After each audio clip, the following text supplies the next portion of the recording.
Hello everyone, welcome to AWS Tutorials. In AWS Tutorials, you will learn about AWS services. Today we are going to talk about how to handle nested data in AWS Glue. Your nested data could be in many formats like JSON document or XML document, and today we will learn how to handle such data in AWS Glue. And of course, initially, first we'll talk about how the whole concept works, and then we will have a hands-on lab hands-on demo, in fact, to show you things in action. So let's get started. Let's first define how does the problem statement look like.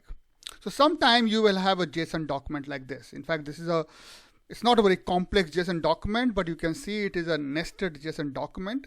And if you're trying to use AWS Glue crawler and using like out-of-box crawler to catalog this data into AWS Glue catalog, then it creates a table like this where you have got one column and that is of data type struct. And if you try to expand how does this struct or structure type data look like, then you will find the structure has got a structure like this where you have got your ID, name, and then these fields, first name, last name, and so on and so forth. So this structure actually mimics to or matches to how does the nested structure look like. So you will have a data structure like this, which is it's fairly complex and it is not flat, and it adds certain complexity when you try to query or work with such data. And this not only happens with the JSON document, but it can also happen with the XML document. So if you take the similar kind of data, similar structure, but into an XML, we have got a root tags, and then it has got some sub tags, and then those tabs has got further sub tags. And if you try to use AWS Glue catalog, AWS Glue crawler to catalog this data, it will give you a structure like this. So you will have ID, which is this element will come as a string, but then you will see that these two elements, name and contact detail, will become a structure type. And again, if you try to expand those structure, they will look like name, which has first name and last name as subfields, and then contact detail has got landline, mobile, and email as subfields. Again, these two structure match to the kind of nesting or structure you have in the XML document. So again, this is, your cataloging has been done, your information is there, but again, being a complex structure, it is not very easy to query such data. So how do we solve this problem? So having understood that if you try to catalog a very complex JSON document or XML document, then it catalogs your data, but bundles your data into data structure into a struct type of data type, and then which enhances your complexity when you try to handle or when you try to query such data. So one solution is to use custom classifier. So for instance, what I'm talking about, suppose this is a JSON document, which is probably very small, so hopefully it's visible enough, but you have got a JSON document. Then instead of using default classifier, you can use a custom classifier. Like in this case, I'm saying that, hey, out of this whole document, I'm only interested in the ID field. And in that way, it can generate a catalog where you have got only ID as a field, okay, nothing else. So custom classifier can help because custom classifier can actually can allow you to avoid the complexity of the document, and you can select the certain fields or certain areas of the document which you just want to catalog. And using that, of course, you can simplify your cataloging of the data in order to query it. Now, classifier is I'm not going to cover this option in detail today because I already have another video and I have provided the name of the video on my screen here. If you refer to that video, you will learn how custom classifier works. Okay. But I do want to mention some challenges when you try to use custom classifier. And one of the challenge is that sometimes your data is so nested, so it has so much depth that it is not easy to classify the way you want, even if you use a custom classifier. Okay, so I don't know, you might have to do, I don't know, yeah, I mean I do have come across such kind of data where your depth and your nesting is so complex that your custom classifier even cannot help you over here. Okay, so that could be one challenge which you can come across. And the second challenge is, as you see in the earlier example, when we had this JSON document, you said, hey, I'm interested in ID only, or you could have mentioned some other field that I'm interested in that field only. So you are only cataloging part of the data. So your document has so many elements, but you are just cataloging part of the document to simplify it. And rest of data, though it is there, but it is not cataloged. And since it is not cataloged, it's not visible. Okay.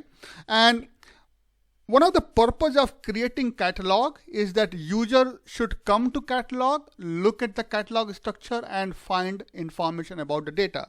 Now, in custom classifier approach, since you're only taking part of the data and ignoring rest of the data, actually your catalog is not complete. It is not presenting the whole data, and that is the challenge. You lose a visibility about the data which is present in the data, but since it is not present in the catalog, user might never come to know that there is such data present over there, because generally the idea of the catalog is to catalog your data for searchability and discoverability purposes. So suppose your document might have 15 fields, but you have just documented or catalog just 5 fields. So user will see, though this data has only 5 fields, and it will never come to know about those 10 other fields. So that's the second challenge, which I see as a bigger challenge if you try to use a custom classifier. So what is the solution? The other approach, again, there could be many other approaches, guys, but I thought I was two top approaches which I have seen in action in my experience I will talk about here. So other approach is that you can use PySpark with glue to flatten the data. Yeah, so your data is nested, but you can use PySpark to simply flatten the data. And once you flatten the data, data becomes simple and easily queryable. Okay, so how does that work? So to understand that concept, so you will have suppose a JSON document like I showed you earlier in the example, which you have simply cataloged, and when you cataloged it, it created a struct type of catalog, and then what you do, you load this data into a data frame. So you simply load this data into a data frame. And when you try to see the schema of this data frame, it will show you a nested structure. It will show you a structure-based data frame. Okay, so far it is not flattened, it is still nested. But then you use a very simple command, a very simple method, which is called relationalize. And this relationalize will simply go ahead and flatten your data.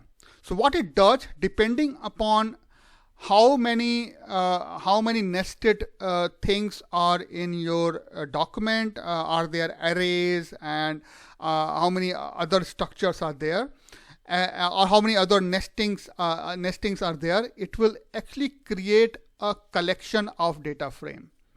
So this one nested data frame with structure and everything, when you apply the relationalize, depending on the nested structure, it can create collection of data frames. Sometimes this collection will have only one data frame, but sometimes it can have more than one data frame. Again, how many it will generate is not a fixed rule. It depends on nesting of your structure. And what you see here, each of these data structure, the data frames in the collection are now a flat structure. Okay, they go to what you call the basic data types, like your integer, string, boolean, those float, those kind of things. So what you do is that using relationalize, you actually take this nested structure and then you break down into flat data frames, flat data frames.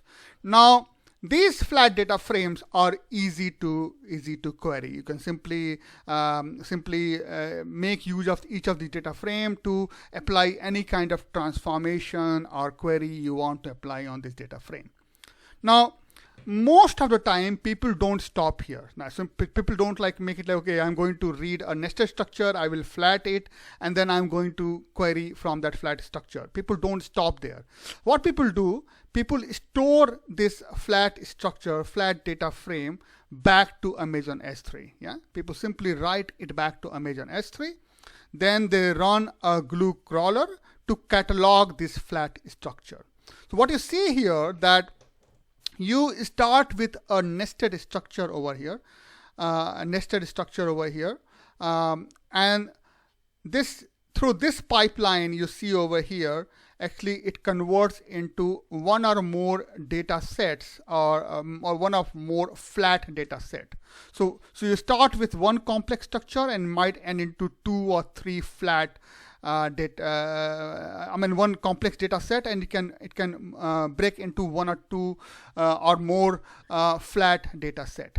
So sometimes people run this whole pipeline in a very automated fashion in order to simply take a very complex structure and convert it to a flat structure, and then they use this flat structure to actually query the data. And in the pipeline or in the data management, they like as a popular naming convention, they consider, or they say, this complex data structure is my raw data, because this is how I got my data, and this is my curated data. That means how now this is how I'm going to consume my data, or this is also called harmonized data or consumable data, curated data, cleansed data. I mean, you name it. Generally not cleansed, because cleansed is when you want to clean your data, but generally curated, harmonized, and consumable. That kind of name they give to this data, because here they say this is how my raw data was, which is complex, and this is how my curated or consumable data is, which is flat. So this approach is mostly used by the customers to simplify their data structure if they are dealing with nested JSON or XML document. Now, how does this whole flattening work? So let's take a few examples. So for instance, and again, we are going to do a hands-on lab, and there we'll get a good experience of this whole thing. So let's take first example, the one we started with actually. So now if I put an relationalize on operation on this thing, it will create a flat structure like this. So you can see here it has got ID, then name dot first name, name dot last name, and everything is converted to simple data type. Yeah, simple flat structure. Now this is a very simple structure. Of course you might want to change the name of the columns. Yeah, you can do that as well as a part of your transformation, but you can see here that your data structure is pretty much flat. In fact, it is simplified.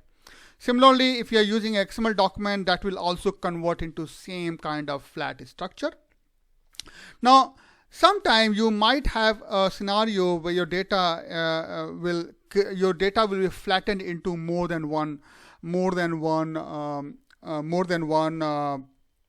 data frames, and generally this happens when you are using arrays. So if you are using a nested structure but there are no arrays, it will generally try to create one table only, one long flat table. But if you want to, for instance, but if you have array kind of structure, then you will find if you apply relationalize on an array kind of structure, it will generally create more than one data frame. So you can see here it is created menu.id, menu.value, like menu.id, menu.value, it created a structure like here. And then your menu.popup.menu item.value, then menu.popup.menu item.onClick, that one it creates into a different data frame. So here it has created two data frames when it tried to flatten the structure. Now, one thing you can see here, which it has added from itself, is called ref column. Now this column can have different values, and when I show you sometime ID, sometime index, in fact ID most of time. So I'll show you this also in action, but basically what it does, it also added a reference column, and these reference columns are put into the data frame so that using this reference column you can relate these data sets. Okay, so if you want to relate the data set, or you want to join the data set again, suppose you want to make a join between this and this data set, this ref columns becomes a way to join the data sets. So for that purpose, this reference column is added by the relationalized method into the data frame. It is broken. So yeah, so I have one again, coming back to this slide again, in summary, sometimes you have array kind of structure into your data. In that case, you will find that it generates more than one data frame, where array part is taken out as a different data frame, and then rest are put into one data frame, and then these two data frames are linked to each other using ref column. Now, at this point of time, I'm assuming that you know how to use PySpark with Glue in order to write this kind of query. But if you don't know that, then in that case, I have another video which talks about building AWS Glue job using PySpark. You might want to search for that in my channel and go through that, where I talk about how to use PySpark with Glue. That will help you a lot if you're not familiar with using PySpark in Glue. Okay. Okay, so let's move on, and time for the demo. So let's go to the demo and see the things in action. So here we come to certain configuration which I've already created to save time. So in S3 bucket, I have put down three simple data: invoices data, which is XML type; menu data, which is a simple JSON document, but it has got arrays; and then I have got my widget data, which is a nested JSON document. And if I go to my Glue console, actually, in Glue console, these three data are already cataloged, and these are cataloged in a nested structure. Okay, so if I go to widget, for instance, you can see here widget is showing me. So let me show you widget data first. So this is my widget data, and again, this is something I have taken as a let me make it small. Yeah, now it's better. So you can see here, this is my widget type, where I'm saying I've got my widget, then I have got my debug field, then I've got my window, image, and text field, which has got some sub fields. Okay, yeah, it's pretty yeah, it's kind of again, not very complex nested structure, but it is a nested structure. Now if I try to see the catalog of this widget data, then if I come down over here, this catalogs into with one column. You can see the column name is one, in fact, here. And then if you click on the struct, actually struct looks similar to the JSON document I showed you. So this is the struct, and this is the JSON document. Yeah, I can show you probably in parallel. Yeah, you can see here the struct and the JSON document. So everything is put into struct data type, and then it simply created a structure to put things inside. So this is one example. Another example is, if I minimize this and go back to, for instance, in table invoices. Let's go to invoices. And invoices is an XML type of data. You can see here it has been classified as an XML, and then it has got two fields, two columns, 1 and 2. With header and receiver. In fact, sorry, I think I told you the column name is 1 in early example. The column name is not 1. Yeah, the column name here is like header and receiver. So struct and struct. And if I show you first the data, invoice. So you can see here, this is my invoice data, and my invoice data has got multiple invoices, and each invoices has got at high level your header, and it has got a receiver. Again, I have tried to keep a very simple but nested example over here so that it's easy to understand. So you can see here the invoice has got header and then receiver. I have taken some examples from internet. And if I open this struct will look very much similar. So if I again try to show you, compare in parallel. So you can see here that your header has got invoice ID, code, and currency. Yeah, like this, invoice ID, code, and currency. And if I open the receiver, it will also look similar structure, because look at the receiver. The receiver also matches to how the data structure look like. And the third one is actually, if I go back to my tables and go to my menu, and third one again is the same one. You can see the menu. In fact, I told you the column name is one. And again, just apologies, that was the mistake. The column name is not one. The number of column number is one, and the column name is menu. And if I click on struct over here, it shows you structure like this. And the example of the JSON document is here, where it has got ID, value, pop-up, and then pop-up menu. Here the nesting starts, and then you can see here we have got an array.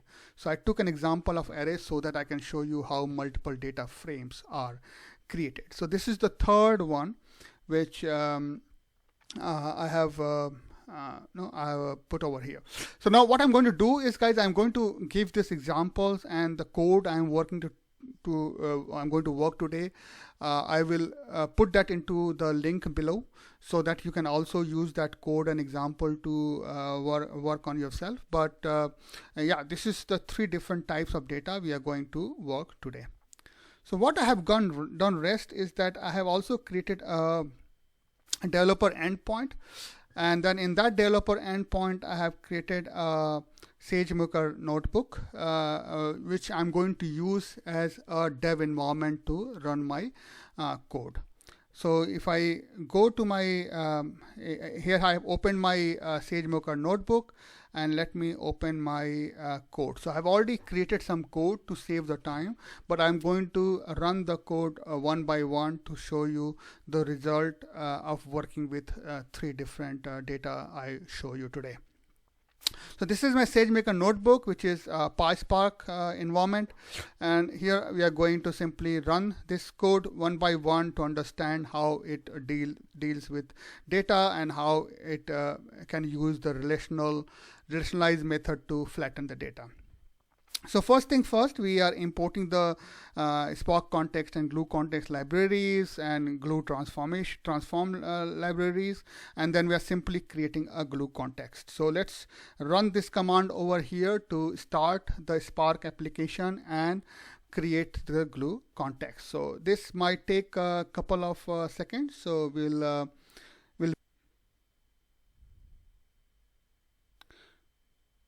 Okay, so you can see here the Spark context is Spark session is available now.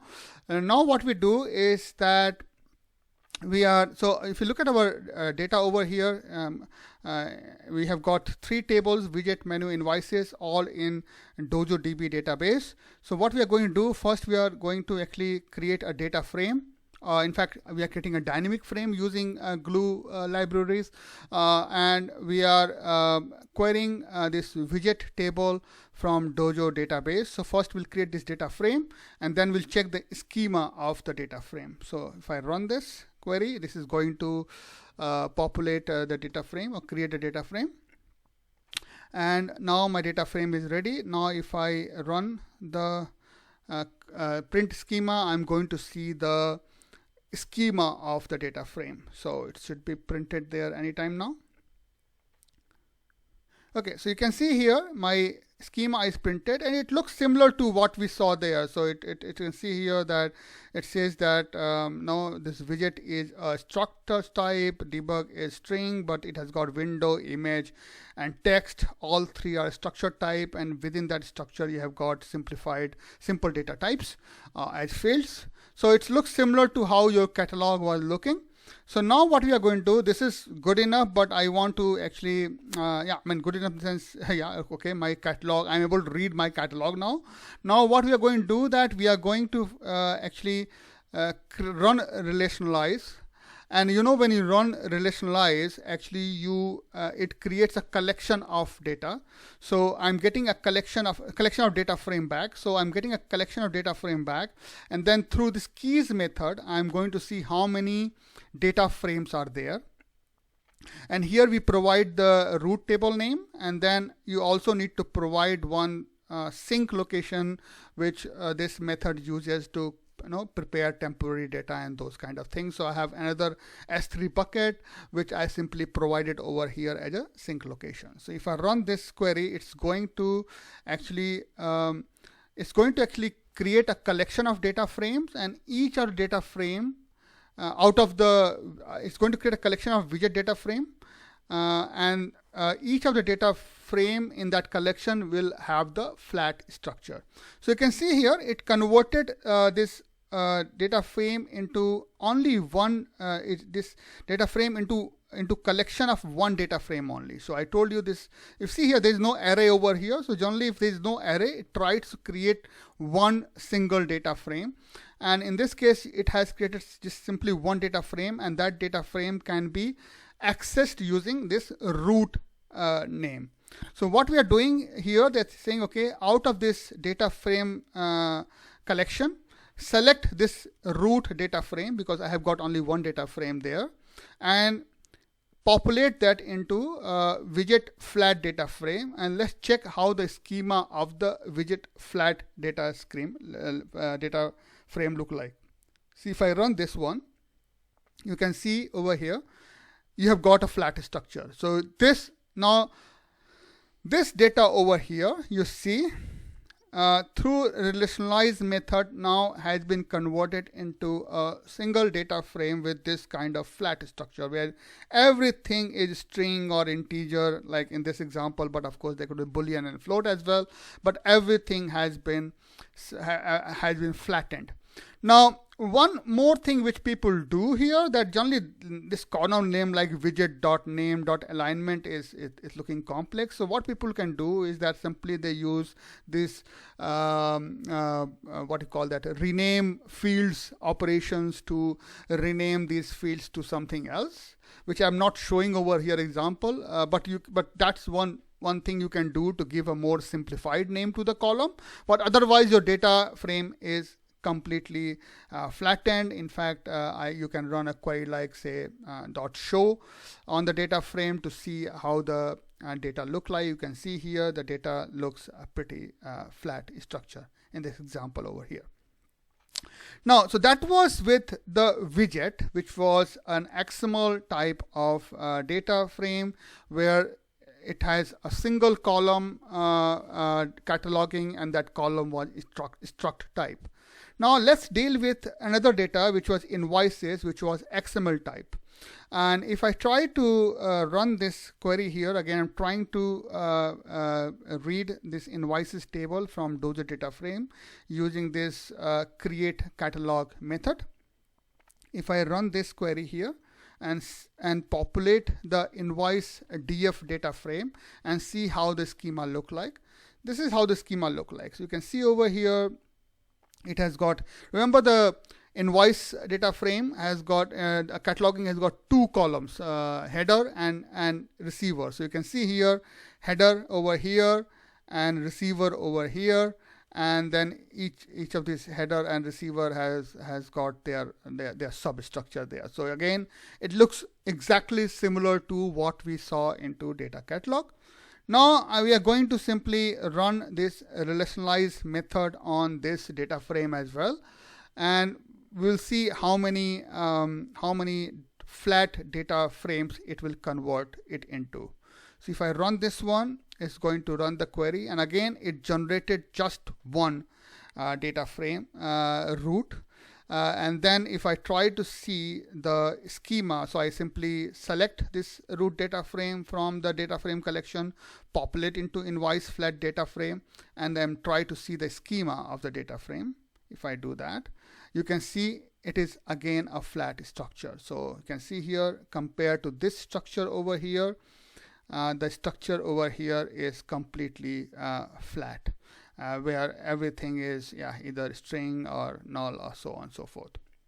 Now, again, as I mentioned earlier, this field names like receiver.customer information.address.country looks very complex, so you might want to use this rename fields method to simplify these names over here. But yes, your data, you can see, has been converted into a flat data structure, which you can query, which you can save back to your S3 bucket and catalog again. Now, moving on to the third example, menu, where we have been using array, and that will give you some idea how does, if you're using array kind of structure into your nested structure, then how does it convert this into multiple flat data frames collection. So again, let's try to see this, how does this menu data structure look. So I'm going to load this menu data table into this menu df data frame. If I run that, you can see here it has created again a structure which has got subfields and exactly matching to how it was cataloged in the into the glue catalog. So now we are going to simply run menu df.relationalize to convert this into a collection of flat data frames. So if I run this command over here and see how many data frames it creates, you can see here it created 2 data frames. So one is root and one is root menu pop-up menu item. So root menu pop-up menu item. It has created 2 data frames over here. So now it's time to go and investigate each of these individual data frame to see how they look like. So for instance, if I run my so first one, I'm taking the root data frame. So I'm saying, okay, from the collection, pick the root data frame and populate that into, say, menu flat df1 and see how the schema look like.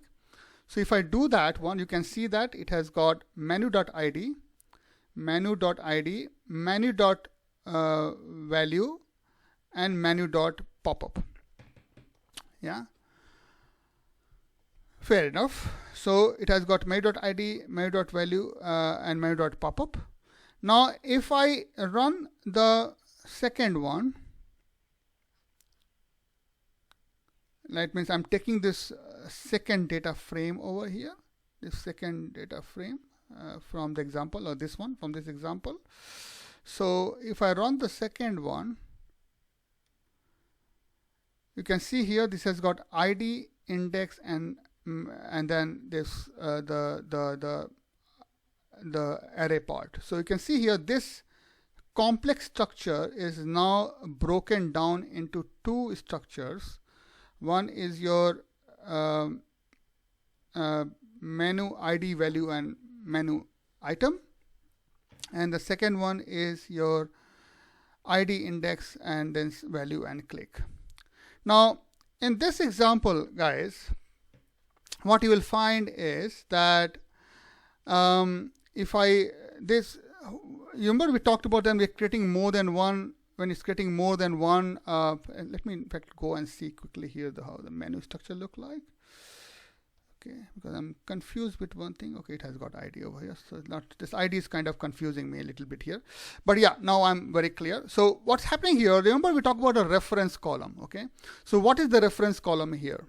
So the reference column here, so this ID and value are coming from the data structure, from the data, and it has added this menu.popup.menu item as the reference column.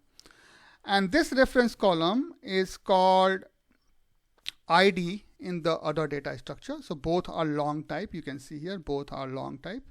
Okay. And then it generates an index to keep index of your record. And then you can also, and then here comes the actual data value. So that's how it breaks down your data. So from the what Relationalize is adding from their side is like here you can see a reference column and reference column so that these two data frames can be linked to each other, can be joined to each other if need comes. And it also adds in the data frame where you're using handling the array data, it also adds one index column, okay, so to keep the index of your data items. So now if I try to see the data, it will give you more ideas. You can see here the data, it has got menu.id file, menu.value file, and comes my reference column. The third column, the reference column. And if I run this one over here, then you can see here, this ID is the reference column. You can see here, then we have got index. Now these two columns are added by the relationalize method, and then comes your actual values over here. And again, you can use your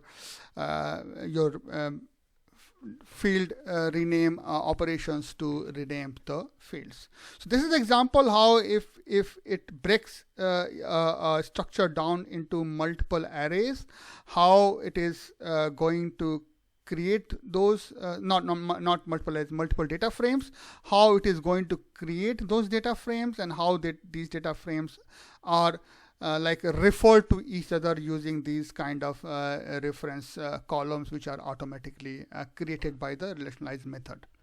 So that was all for today, guys, to learn how you can handle a complex and nested data structure in Glue, and especially how you can use PySpark to handle such data, to flatten such data, and save it back to S3 again, and catalog again to create a very sophisticated pipeline where your nested data remain as your raw data, but your consumable data, curated data is a flattened data, which is very easy to query, very easy to understand.